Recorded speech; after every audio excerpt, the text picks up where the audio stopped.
Assalamualaikum warahmatullahi wabarakatuh. Hari ini kita akan membahas tentang ilmuwan muslim pada masa Daulah Abbasiyah.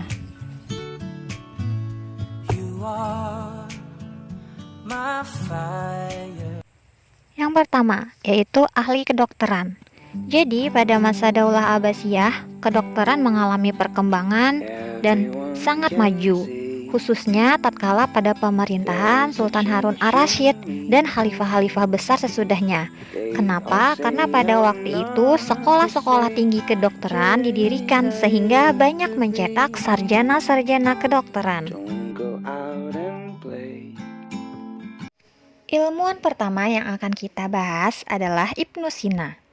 Bagi kamu yang suka dengan dunia kedokteran atau mungkin dari keluarga kamu yang sudah berada di dunia kedokteran, akan tidak asing lagi dengan sosok Ibnu Sina. Di dunia barat, Ibnu Sina dikenal dengan sebutan Avicenna. Dia merupakan seorang filsuf yang sekaligus dokter yang lahir di Persia atau sekarang lebih dikenal dengan Iran. Dia berhasil menciptakan setidaknya 450 buku dan kebanyakan bukunya berkaitan dengan ilmu kedokteran. Beberapa karyanya yang terkenal adalah Kitab Penyembuhan dan Konun Kedokteran, yang kebanyakan buah pikiran dari buku tersebut masih dipakai oleh banyak orang, khususnya di dunia kedokteran. Dia juga gemar menulis puisi, dengan karyanya yang paling populer ialah Al-Urjuzah fi At-Tib dan Al-Qasidah Al-Muzdawiyah. Yang kedua adalah Muhammad bin Zakaria Ar-Razi. Muhammad bin Zakaria Ar-Razi merupakan seorang ilmuwan yang berasal dari Iran yang hidup pada tahun 864 hingga 930 Masehi. Dia merupakan ilmuwan di berbagai bidang, mulai dari kedokteran, kimia, fisika, matematika, hingga sastra. Saat masih kecil, Ar-Razi sangat tertarik untuk menjadi penyanyi atau musisi, walaupun setelah itu akhirnya dia memutuskan untuk menekuni pelajaran alkemi. Pada umurnya yang ke-30 tahun, Ar-Razi memutuskan untuk berhenti menekuni bidang alkemi karena berbagai eksperimen yang dilakukannya membuat matanya menjadi cacat. Lalu dia mencari dokter yang bisa menyembuhkan matanya. Dan hal tersebut merupakan awal mula dirinya mempelajari ilmu kedokteran. Bagi yang belum tahu, jadi Ar-Razi merupakan pelopor keilmuan bedah saraf dan bedah mata. Dia juga gemar menulis berbagai buku termasuk di bidang kedokteran dengan beberapa karyanya yang berjudul Keraguan pada Galen dan Penyakit pada Anak. Yang ketiga, Abul Qasim Az-Zahrawi.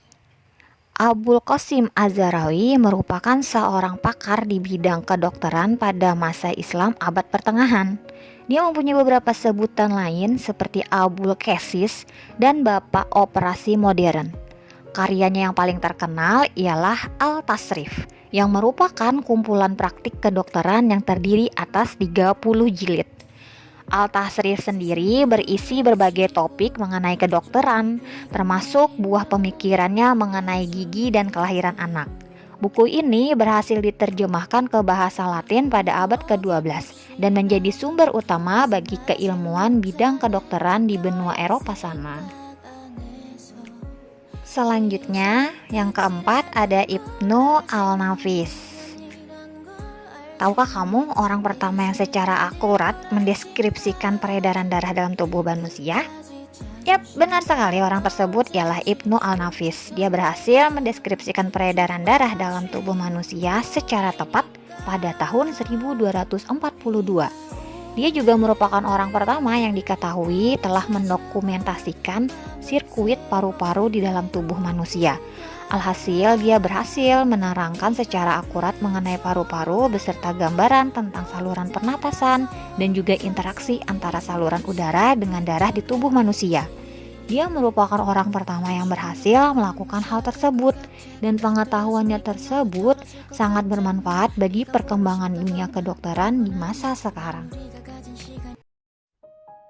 Sekian materi tentang ahli kedokteran. Selanjutnya nanti kita akan membahas tentang ahli filsafat. Terima kasih. Wassalamualaikum warahmatullahi wabarakatuh.